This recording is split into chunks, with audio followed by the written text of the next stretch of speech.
आपण पाहत आहात सत्यदर्शन। कर्नाटकात स्थानिकांना खासगी नोकऱ्यांमध्ये मिळणार 100% आरक्षण। महाराष्ट्रात कधी?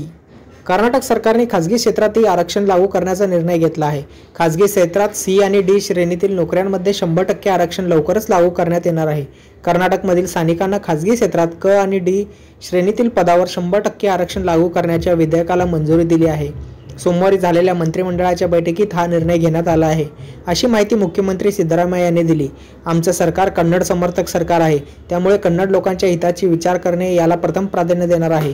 त्यामुळे कन्नड नागरिकांना स्वतःच्याच भूमीवर नोकऱ्यापासून वंचित राहावं लागू नये आणि त्यांना मातृभूमीवर चांगले जीवन जगण्याची संधी मिळावी यासाठी हा निर्णय घेण्यात आल्याचं त्यांनी सांगितलं। दरम्यान महाराष्ट्रात विशेषतः मुंबईत स्थानिक नोकऱ्यांचा विषय अनेक वर्षापासून मांडला जातोय, त्यामुळे राज्यात याची अंमलबजावणी कधी होणार असा प्रश्न उपस्थित होत आहे।